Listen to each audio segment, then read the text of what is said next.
Bonjour, je vous retrouve pour les énergies du mois de mars 2021. J'espère que vous allez tous bien. Donc, je vais vous partager la carte comme d'habitude. Petit partage de la carte du 1er mars 2021. Donc, vous avez la carte sous les yeux ici. Alors, comme vous voyez, on a toujours Mercure, Jupiter et Saturne qui se trouvent en Verseau ici, hein. Donc Jupiter et Saturne, bien sûr, ils y seront toute l'année, mais Mercure a fini sa rétrogradation. Normalement, il nous a permis de réévaluer nos projets, de réévaluer peut-être certains projets même avec la fratrie ou certains projets personnels. Et maintenant, on part dans une nouvelle énergie de collaboration qui va être extrêmement activée par, dès le début du mois, on va en parler tout à l'heure, Mars qui quitte le signe du Taureau pour rentrer en Gémeaux. Et donc, en entrant en Gémeaux, qu'est-ce qu'il va faire? Eh bien, petit à petit, il va former un trigone à ces planètes dans le signe du Verseau. Donc, va permettre en fait justement de commencer à mettre en place nos actions sur le plan très pratique, pragmatique, tout ce qui aura été réfléchi pendant ce mois de février, tout ce qui aura été peut-être un peu bloqué, ralenti, revu, réévalué, eh bien, va commencer à se mettre en action avec Mars qui va rentrer en Gémeaux. Donc, il y a des nouvelles énergies de collaboration qui vont démarrer ici. Donc ça, c'est pour... On est dans des signes d'air en plus, hein, ici, 2 signes d'air. Donc, ça peut aller bien plus vite qu'au mois de février. Vous allez sentir complètement l'énergie changer. Alors ensuite, on a aussi pas mal de planètes dont on verra tout à l'heure une nouvelle lune qui va avoir lieu dans ce signe du Poisson, qui peut, depuis déjà quelques jours, vous rendre extrêmement sensible, alors créatif aussi, rêveur, mais un peu confus. Peut-être que par moment, vous avez la sensation que votre esprit part dans des rêves, des réflexions, enfin, de votre imagination, dans une bulle un petit peu. Puis surtout, vous devez ressentir une grande, grande sensibilité, puisqu'on a le Soleil et Vénus, en plus de Neptune qui maîtrise ce signe du Poisson, dans ce signe du Poisson. Donc forcément, ça donne une sensibilité particulière, une intuition particulière aussi, on en parlera tout à l'heure. Et ça peut être aussi une énergie d'amour, hein, très forte, surtout que Vénus est en exaltation dans ce signe du Poisson, mais aussi une énergie... où vous pouvez trouver peut-être plus facilement de l'aide ou de la compréhension autour de vous quand vous communiquez, ou de l'aide si vous avez besoin d'aide dans certaines situations. Donc, dans la première partie du mois, on sera surtout sur cette énergie poisson et puis ce mélange d'air avec Mars en Gémeaux et les planètes en Verseau. Et puis ensuite, on va arriver à l'équinoxe de printemps avec le Soleil, on le verra tout à l'heure, qui entre dans le signe du Bélier et qui sera suivi de près par Vénus avec une conjonction Soleil-Vénus qui va se former au début du signe du Bélier et qui peut là aussi permettre à certaines actions de prendre forme, d'avancer. On va vraiment avancer au cours de ce mois de mars, hein. C'est un mois extrêmement intéressant dans ce sens-là par rapport au mois de février qui était finalement marqué par le carré Saturne-Uranus, qui nous a fait pas mal hésiter, qui nous a donné envie souvent d'envoyer tout balader, avec aussi cette difficulté peut-être à prendre certaines décisions. Là, ça avance beaucoup plus rapidement au mois de mars. Donc, on va voir ça maintenant, petit à petit. Donc, pas tous les transits, mais la majorité, disons, des transits qu'on va avoir au cours de ce mois de mars.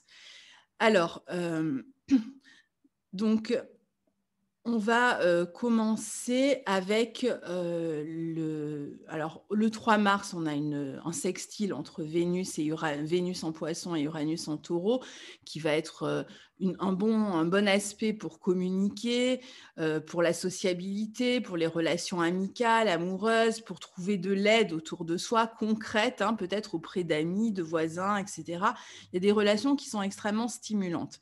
Et puis, surtout, alors à partir du 4 mars, Mars. On a Mars qui entre dans le signe des Gémeaux jusqu'au 23 avril, hein, donc c'est un transit important, comme tous les transits de Mars, puisque Mars est quand même la plus lente des planètes rapides, et donc quand elle reste dans un lieu, elle y reste quasiment 2 mois, un peu moins de 2 mois, mais donc elle a le temps quand même de donner le ton et d'avoir une influence sur nos vies. Et dans ce signe des Gémeaux, eh bien, je vais vous le montrer, hein, dans lequel Mars va rentrer, eh bien, on a le nœud nord. Donc, on a le nœud nord ici. Donc, Mars, en fin de mois, va rejoindre le nœud nord. Et ça, c'est quand même une position assez importante.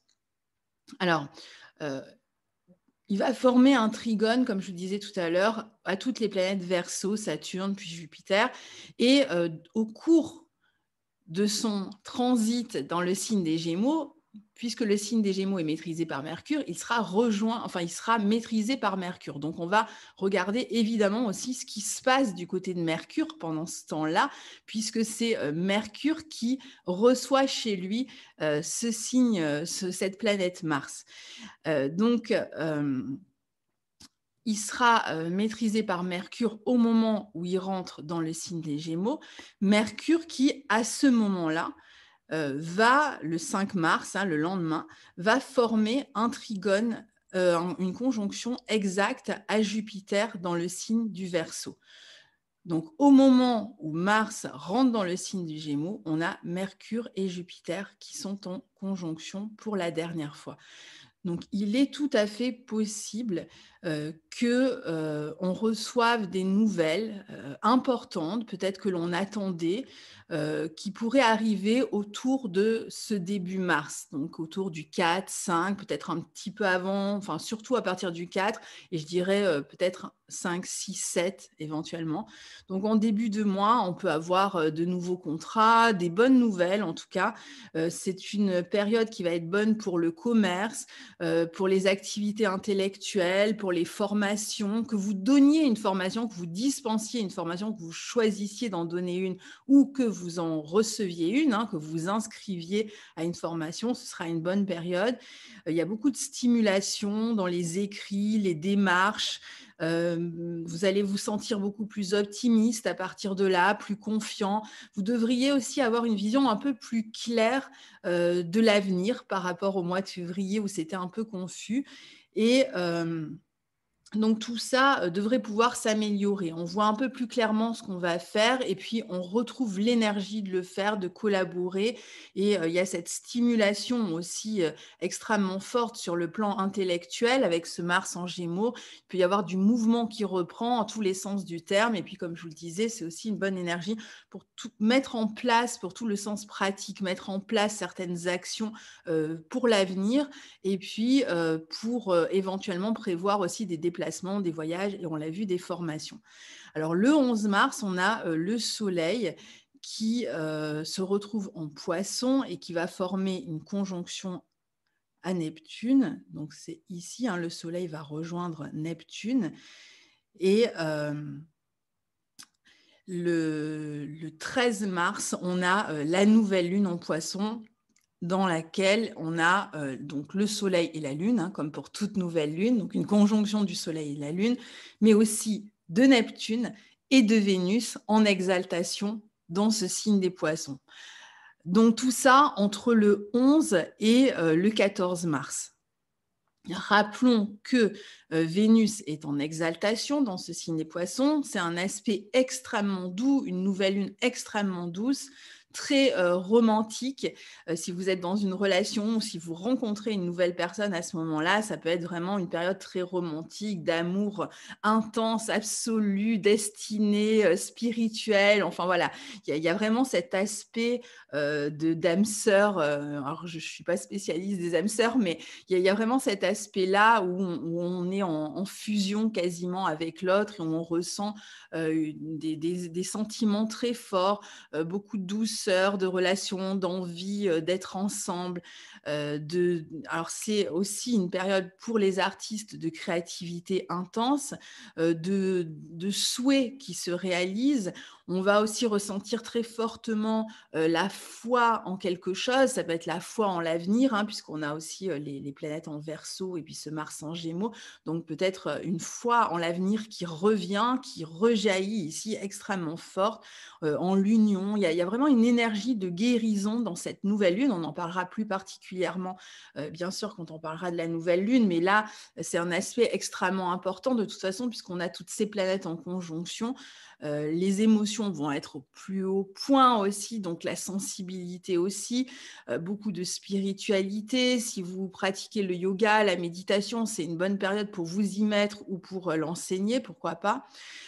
Pareil pour ceux qui veulent démarrer une activité dans les soins.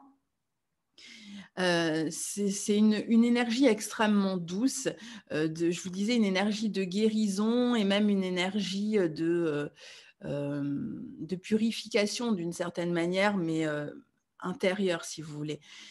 Donc, pareil pour les activités créatives, hein, c'est une nouvelle lune qui est extrêmement inspirante, qui est presque mystique aussi, hein, et qui peut donner cette sensation d'appartenir à quelque chose de plus grand, à un tout. On va vraiment ressentir notre connexion à l'univers, au divin, à ce que vous voulez, à quelque chose qui nous dépasse, qui est plus grand que soi. Et après, c'est aussi une position qui peut être intéressante si vous avez besoin de vous faire aider socialement, donc de trouver de l'aide peut-être sur le plan social, même si c'est au niveau matériel, au niveau des soins aussi. Ça peut aussi indiquer une forme de marginalité, cette lune en poisson, enfin cette nouvelle lune en poisson. Pour certains, ça peut donner envie vraiment de vivre une vie un peu bohème, hein, surtout si vous êtes extrêmement touché par cette nouvelle lune. C'est aussi une nouvelle lune qui va être extrêmement bonne pour tout ce qui concerne l'empathie, mais aussi l'intuition. Et pour les médiums, par exemple, pour tous ceux qui travaillent dans un domaine où l'intuition est importante, pour les activités de bénévolat aussi, pour l'entraide en général, hein, et je pense que la médecine, les personnels de soins seront vraiment mis en avant pendant cette période-là, peut-être les questions d'épidémie aussi et de vaccins, mais bon, on baigne dedans de toute façon depuis un moment, mais c'est vrai que là, on pourrait en parler peut-être aussi. C'est une période aussi où ça peut nous parler aussi de religion. Je vous parlais de foi qui revient fortement ici, donc une période qui va être peut-être axée aussi sur la foi, la religion, les croyances, qui peut avoir quelque chose à dire de ce côté-là. Donc ça, c'est le versant, je dirais, positif de cette nouvelle lune. Mais comme tous les signes, hein, le signe du poisson a aussi évidemment son versant un petit peu moins positif, un peu négatif, qui peut faire que durant cette nouvelle lune, eh bien, nous ayons tendance à nous laisser berner par des illusions, des fantasmes. Il y a une telle emphase de la sensibilité pendant cette période-là qu'on n'est pas toujours en phase réellement avec le concret, avec la réalité. Donc, il va falloir faire attention aux dépendances affectives ou à n'importe quelle substance aussi, à ce que l'on mange, hein, parce que le signe du poisson, c'est aussi un signe qui est relié à tout ce qui est intoxication alimentaire. Donc, attention à ça, à tout ce qui est un peu viral aussi, hein, et surtout, je dirais, au manque de discernement. Mais on sera tellement pris par cette énergie de douceur, d'amour, que voilà, c'est aussi une nouvelle lune inspirante et qui peut finalement permettre de démarrer quelque chose ou peut-être de prendre des décisions dans certains domaines de manière très inspirée. Donc, on va pas forcément être compris, ça va pas forcément sembler rationnel en fait, hein, ce qui va démarrer à partir de là, mais ça va partir de notre ressenti le plus profond. Et c'est ça qui est extrêmement beau avec cette nouvelle lune. Durant le mois, on peut donc être à cheval sur deux énergies pour le meilleur, mais parfois aussi pour le pire. Donc, si on peut faire donc une rencontre à cette période période, mais même si on est inspiré ou même si on est déjà même dans une relation dans laquelle on sent tout cet amour, cette effusion, il va falloir être quand même vigilant quant aux projections que l'on peut plaquer sur l'autre et qui ne sont peut-être pas ce que l'autre partage avec nous. Donc s'assurer en fait qu'on est bien à deux dans une même vibration. Donc il y a ce que l'on va vouloir voir d'une certaine manière, puis il y a les angles morts, il y a ce que l'on ignore avec le signe du poisson et que parfois on ne veut pas voir, un peu comme si on était dans le déni. Donc c'est là que se situe peut-être la complexité de cette nouvelle lune. Surtout que le 15 mars, Mercure entre à son tour dans ce signe du poisson jusqu'au 4 avril, dans lequel il est en chute dans ce signe du poisson, en exil. Donc le discernement ne va pas être top top, hein, ça va pas être ce qui nous caractérise le plus. Donc autant Mercure dans ce signe du poisson est encore une fois très inspirant, surtout dans la créativité, même nous permet peut-être parfois d'avoir une vision plus grande, plus large de l'avenir, de ce qu'on voudrait faire, mais la manière dont on va la communiquer, cette vision, ou la manière dont elle va être reçue par les autres, c'est un peu embrouillé. Il peut y avoir une communication un petit peu confuse. On ne va pas toujours être capable d'exprimer pourquoi on va dans telle direction ou on fait tel choix, par exemple, hein, parce que la réflexion ici est vraiment empreinte d'émotion, d'inspiration. Donc, elle n'est pas forcément rationnelle et articulée. Il peut y avoir une tendance à croire parfois plutôt qu'à aller vérifier les faits, par exemple. Donc, évidemment, pour les activités comme la poésie ou tout ce qui va concerner la spiritualité, bon, bah, ça peut être un très bon Mercure pour le théâtre, pour la musique, pour l'écriture, enfin voilà. Mais après, même la photo, la peinture, enfin n'importe quelle activité créative, on a cet esprit extrêmement inspiré, mais on n'est pas toujours en phase avec la réalité dans notre côté, parce que rappelons-nous que Mars est en Gémeaux et qu'il est sous la gouverne de Mercure. Donc à partir du moment où Mercure entre dans le signe des Poissons, Mars s'imprègne de cette énergie du Poisson à son tour, même si lui est dans un signe très pratique, très pragmatique, qui est le Gémeaux, et qu'il va former ses beaux aspects avec Saturne et Jupiter dans le signe du Verseau, ces énergies de collaboration dont je vous parlais, puis qui accélèrent un petit peu. Malgré tout, à partir du moment où Mercure est dans le signe du Poisson, eh bien, il va être imprégné de cette énergie du Poisson, très inspiré, et donc pas sûr que le côté pratique et pragmatique s'appuie toujours sur des raisonnements concrets et réels.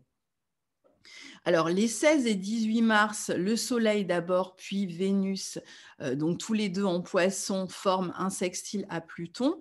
Donc, il peut y avoir beaucoup d'intensité, de passion dans les relations amoureuses, dans ce que vous faites en général, hein, dans votre travail, dans votre... dans tout ce que vous aimez faire et dans tout ce que vous faites, il peut y avoir ce côté très passionné, cette intensité dans la vie relationnelle en général. Il y a beaucoup plus de conviction aussi dans ce que vous faites. Vous êtes beaucoup plus déterminé, décidé. Et puis, on a ce mélange de détermination et de foi qui peut être vraiment une période très belle dans nos vies et puis qui peut permettre aussi de prendre une direction avec cette conviction très intérieure que l'on est guidé et que l'on va sur le bon chemin pour soi. Donc c'est une bonne période pour trouver des solutions, pour résoudre des problèmes, pour retrouver la foi et le sens de l'action et pour transformer positivement une situation, par exemple. C'est une excellente période pour tous ceux qui travaillent dans le domaine de la psychologie, des thérapies. D'ailleurs, tout le mois de mars va l'être, hein, pour comprendre les autres, pour se comprendre soi-même et même au niveau de la libido, ça peut être dans les couples, dans les relations, une période où la libido est beaucoup plus élevée, puis en plus empreinte de cette sensibilité, de cette douceur, qui fait que les relations peuvent être très belles au cours de ce mois de mars. Alors le 20 mars, on a le soleil qui entre en bélier. Donc on arrive à l'équinoxe de printemps, c'est-à-dire à la période où l'obscurité et la clarté, si vous voulez, sont égales et où on va basculer du côté où la clarté prend le dessus sur l'obscurité. C'est ça, hein, l'équinoxe de printemps, c'est la période de bascule où la clarté gagne sur l'obscurité. Donc, joyeux anniversaire au bélier, bien sûr. Et le soleil va être suivi par Vénus qui entre, elle aussi, en bélier le lendemain, hein, le 21 mars. Donc, on a cet équinoxe de printemps ici au tout début du bélier, hein, avec un soleil et une Vénus qui vont former une conjonction dans ce début du signe du bélier. Aspect très intéressant, puisque cet équinoxe va déterminer au moins le trimestre à venir. Et donc démarrer un trimestre avec cette conjonction Soleil-Vénus, c'est quand même un très beau signe. En même temps, Vénus n'est pas dans sa position de force ici, puisqu'elle va être dans le signe de Mars, dans le signe du bélier. Donc ça va être en plus, voilà, on arrive à un moment où il va y avoir une bascule même de cette Vénus qui va être beaucoup plus sociable, beaucoup plus tournée vers les autres, beaucoup plus dans la sociabilité et une nouvelle énergie de toute façon qui arrive. Et le 26 mars, donc, on a cette conjonction du Soleil et Vénus qui viennent d'entrer en bélier et qui vont... on va assister à la naissance de Vénus, hein, c'est ça au moment de la conjonction, et qui est donc de très bon augure pour la suite. C'est une nouvelle manière ici, avec cette conjonction, une nouvelle manière de vivre nos relations, de vivre nos amours, notre créativité qui s'annonce, notre sociabilité, peut-être de nouveaux contrats, notre nouvelle manière de se faire valoir, de se valoriser, une nouvelle manière peut-être de nouvelles valeurs aussi qu'on va vouloir imposer ou montrer aux autres, de nouvelles manières de se présenter aux autres aussi, hein, de se positionner dans la vie relationnelle, avec des décisions certainement à prendre importantes à partir de là, sur la fin du mois, dans sa vie relationnelle. Donc, il y a vraiment l'idée de se définir soi-même dans ce signe du bélier, hein, et de définir sa place, de définir ce que l'on veut dans les relations, dans les contrats.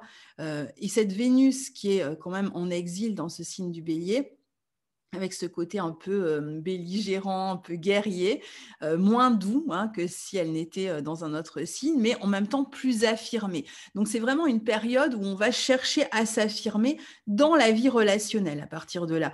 Et quand je dis dans la vie relationnelle, c'est dans la vie de couple, mais dans n'importe quelle relation et même dans n'importe quoi qui nous engage avec d'autres personnes dans notre vie. Cette Vénus Bélier, elle sait ce qu'elle veut.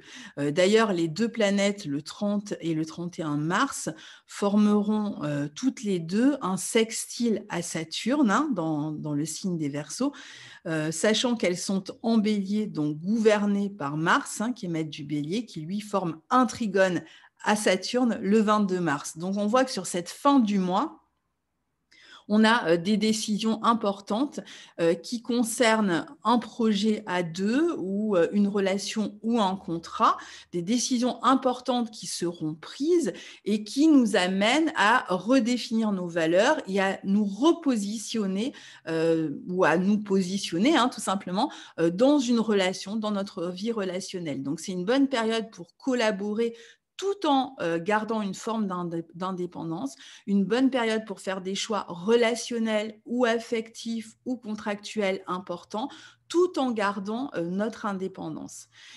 Tout cela avec le sens des responsabilités, la prise en compte d'autrui. Il y a l'idée de vraiment définir ses valeurs et de prendre sa position en fait, hein, dans une relation. Pas forcément en créant des conflits ici, hein, mais on cherche aussi à ne pas s'oublier. Ça va être important de ne pas s'oublier, à ne pas se perdre. Rappelons-nous qu'on a eu cette énergie poisson et qu'on est toujours dans le sillon de toute façon de cette nouvelle lune en poisson à ce moment-là et que donc ça va être important de chercher aussi en même temps à réaliser, à concrétiser certains aspects pratiques de nos projets et ce sera intéressant pour ça, ces aspects-là. C'est un mois où on avance de toute façon beaucoup hein, dans nos projets. Hein. Vous allez voir, ça va être très différent de février. Et puis, c'est la première fois depuis des mois, à ce moment-là, je vais vous remontrer, enfin c'est moi qui vais me remettre sur la carte, où Mars va former un bel aspect, puisqu'il sera là hein, en Gémeaux, où il va former ce trigone à Saturne. Et rappelons-nous que pendant toute la période où il était en bélier, sur la fin du bélier, hein, on avait d'abord jusqu'à un certain point Saturne en Capricorne et donc Mars et Saturne étaient en carré.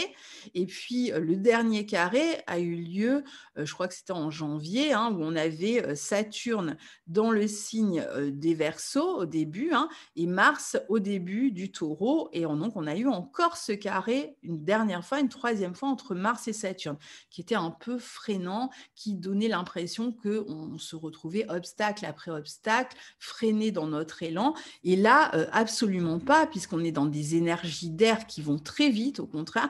Donc, il y a des décisions plus importantes, mieux éclairées normalement, puisqu'on a déjà eu ces carrés qui nous ont permis d'entrevoir un peu tout ce qui pouvait nous empêcher, bloquer, et qui nous a peut-être, lors de Mercure en rétrograde en Verseau le mois dernier, en février, nous a permis peut-être de contourner hein, tous ces obstacles et d'essayer de trouver des solutions, d'autres solutions, de voir comment on pouvait s'y prendre autrement, puisque les projets là, tels qu'on les avait imaginés, étaient freinés, ou ces nouveaux départs étaient freinés parce qu'il y avait toujours quelque chose qui ne fonctionnait pas. Eh bien là, ça va être une énergie très différente. Au contraire, Mars forme ce trigone à Saturne et donc on est dans la capacité, cette fois-ci, d'avancer en ayant pu observer ce qui pouvait éventuellement être un obstacle pour nous, pour le futur, et donc contourner l'obstacle, prendre des chemins peut-être de traverse ou différents pour aller vers nos buts. Et là, cette fois-ci, on est quand même en capacité de chercher, enfin de réaliser ou de concrétiser, en tout cas de commencer à réaliser et concrétiser certains aspects pratiques de nos projets. Donc, on va vraiment avancer. Et puis, donc des décisions peuvent être prises hein, vraiment importantes sur cette deuxième partie du mois.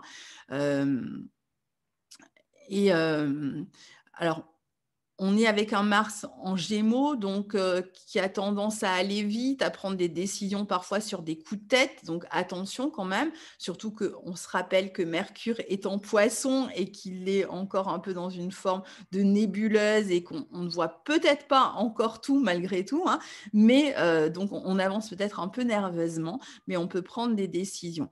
On recherche dans ces décisions ici beaucoup plus d'harmonie avec cette conjonction Soleil-Vénus, plus d'harmonie avec soi-même en premier. Hein, on va essayer d'être en phase avec nos propres valeurs déjà. Donc, on va faire en sorte que les décisions qui sont prises correspondent à nos valeurs que je viens d'expliquer, on a défini, affirmé lors de la conjonction Soleil-Vénus. Donc, on va rechercher plus de stabilité d'une certaine manière et plus de visibilité, mais la visibilité, de toute façon, devrait être beaucoup plus claire depuis ce mois de mars. Donc, il peut y avoir des ambitions assez importantes, concrètes, qui vont permettre de trouver notre voie, qui vont nous permettre d'avancer, de jaillir avec détermination. Il y a de l'engagement dans l'air, hein, de toute façon. Au niveau relationnel, contractuel, il y a de l'engagement dans l'air, mais attention, on verra de quel engagement il s'agit parce que Ça peut être, on l'a vu, puisqu'on vient de redéfinir nos valeurs, quel type d'engagement on va prendre. On va essayer de prendre des engagements quand même, même si on a cette conjonction Soleil-Vénus qui peut permettre hein, quand même, puis on va le voir, après on a la pleine lune en balance, très importante pour tout ce qui touche au compromis, à la manière dont on se situe vis-à-vis de l'autre. Hein. Donc ici, justement, c'est vraiment ça la fin de moi, c'est comment je me situe vis-à-vis des autres ou de l'autre, ou dans cet engagement ou dans ce contrat, comment je me positionne moi. Donc il y a certainement des engagements, mais des engagements dans lesquels on ne s'oublie pas. Ok, on peut trouver peut-être une forme de compromis, mais on ne va pas non plus abandonner qui on est et ses valeurs, bien au contraire, puisqu'on va les affirmer. Hein. Donc, il y a quand même un bon sens pratique qui est mêlé à l'action sur cette fin de mois. Une action assez persévérante, disciplinée, organisée, qui mène à des buts concrets. Donc, c'est quand même une période de maturité quant aux projets et aux relations sur la fin du mois. Et donc, on termine ce tour d'horizon non exhaustif, bien sûr, mais bon, ça ne sert à rien de voir les transits les uns après les autres. Vous avez le calendrier pour ça. Et puis, surtout, moi, ce que je veux que vous compreniez, c'est un peu l'énergie du mois et pas tant chaque transit l'un après l'autre. Donc ici, on a la pleine lune sur la fin du mois de mars, la pleine lune en balance, le 28 mars, hein, exactement. Donc, on aura la pleine lune en balance qui sera en balance et qui sera opposée à Soleil-Vénus qui se trouveront ici dans le signe du Bélier à ce moment-là. Et donc, la pleine lune en balance.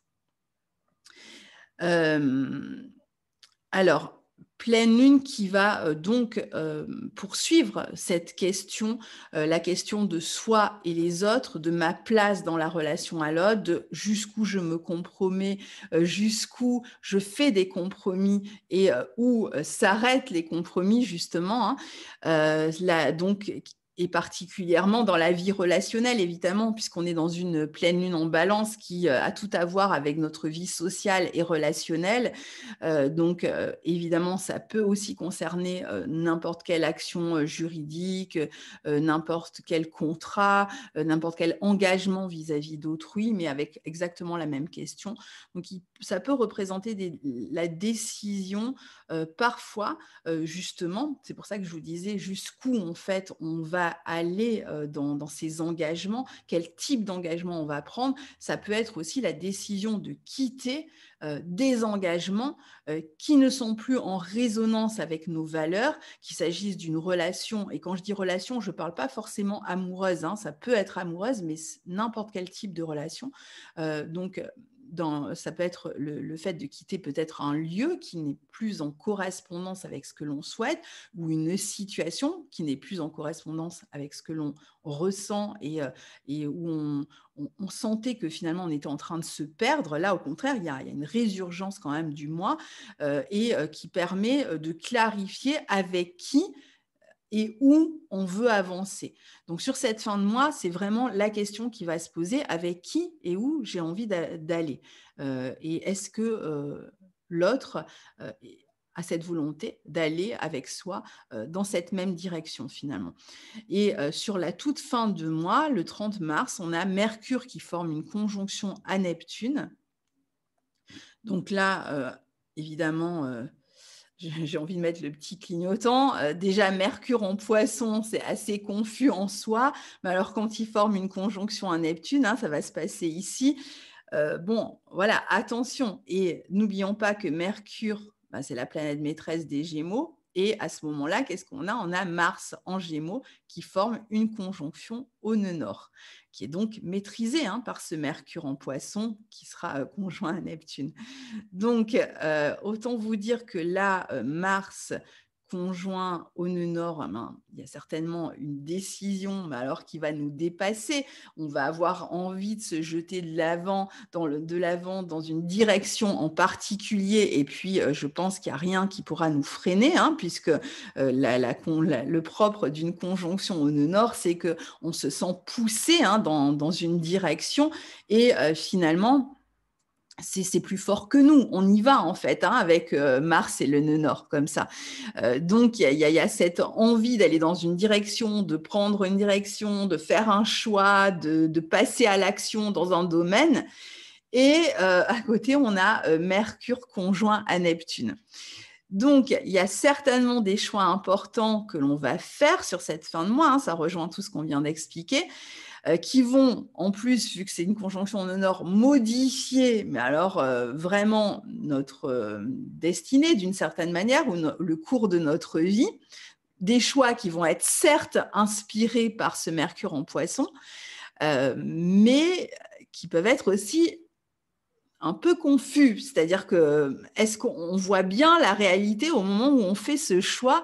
Rien n'est moins sûr. Donc certes, c'est inspiré, mais voilà. Est-ce que on est capable de voir ça peut être vraiment de très mauvais choix, hein, qu'on pourrait faire à ce moment-là sans s'en rendre compte. Des choix qui peuvent être basés, comme je vous l'expliquais tout à l'heure, sur un raisonnement qui n'est pas forcément le bon raisonnement pour la situation. Et donc qui peuvent aussi, attention, amener des pertes, hein, quand même dans nos vies, hein, parce qu'on a quand même cette énergie poisson qui peut représenter la perte, donc qui peuvent amener des pertes. Et on peut aussi faire des choix qui, au contraire, vont être confus plus pour l'extérieur. C'est-à-dire, nous, on sait très bien pourquoi on fait ce choix. On a ce ressenti, cette inspiration là qui nous est arrivée de la nouvelle lune en Poisson. Donc, on sait très bien pourquoi on prend cette direction, mais autour de soi, il n'y a personne qui comprend pourquoi vous avez fait ce choix. Donc, ça devient ça peut être source ensuite de conflits avec l'environnement, avec les personnes autour de soi. Donc, à voir, à suivre, hein. Dans les deux cas, en tout cas, les choix qui seront faits peuvent vraiment provoquer pas mal de remous émotionnels, de montées comme ça très fortes d'émotions sur cette fin de mois. Donc voilà pour les énergies du mois de mars. J'espère que tout cela vous sera utile. Je vais quitter la carte. Voilà. Donc, je sais qu'il y a des personnes qui m'ont demandé en dessous, dans les commentaires, mais pourquoi vous n'avez pas, je ne sais quel logiciel qui permet de bouger les planètes au fur et à mesure de votre explication? Et évidemment que je rêve d'avoir ce type de logiciel. Alors, je me suis renseignée parce que ça fait longtemps que je me renseigne, j'en ai besoin même pour moi, pour mon travail. J'en ai trouvé un qui est, donc je vais essayer de me le procurer d'ici la fin de l'année, je ne sais pas quand. Je vais essayer de voir comment je peux le trouver. Et donc, j'espère que d'ici la fin de l'année, je pourrai vous faire bouger comme ça les planètes au fil de mon explication. C'est vrai que ce sera plus vivant. Et puis, bon, pour moi, c'est évidemment aussi un logiciel extrêmement intéressant. Donc, j'essayerai de trouver ça d'ici la fin de l'année. Pour l'instant, on a des cartes fixes. Donc, voilà, essayez de vous fier à ce que je vous explique. Et puis, je voulais aussi vous annoncer que je vais démarrer un projet à partir de ce mois-ci. En fait, ce seront des vidéos que je vais présenter, des vidéos où je vais interviewer des artistes qui œuvrent à petite ou à grande échelle, parfois très localement, parfois de manière plus large, et dans lesquels on regardera un petit peu ce qui se passe sur leur carte et c'est un projet qui me tient à cœur, mais que je vous présenterai plus amplement au moment où je ferai cette première vidéo. Donc, je vous enverrai un petit post comme ça sur YouTube pour vous dire quand ça démarre et j'espère que ça vous plaira. Mais en tout cas, c'est un projet qui me tient vraiment à cœur, qui est vraiment là pour le fun, quelque chose en plus, mais qui peut être intéressant pour ceux qui s'intéressent à l'astrologie, de voir un petit peu comment tout ça s'organise sur une carte, même si c'est des vidéos qui vont aussi beaucoup parler de l'art, hein, parce que c'est ma deuxième passion avec l'astrologie. Donc, ça me permettra aussi à moi de voir un petit peu ce qui se passe en ce moment sur le plan de la vie créative avec les uns et les autres, et puis dans différentes disciplines aussi. Mais je vous expliquerai tout ça très bientôt. Donc, je vous souhaite un très bon mois de mars, et puis n'hésitez pas à partager vos ressentis tout au long du mois, et je me ferai vraiment un plaisir de vous lire et quand je le peux de vous répondre. À très bientôt. Au revoir.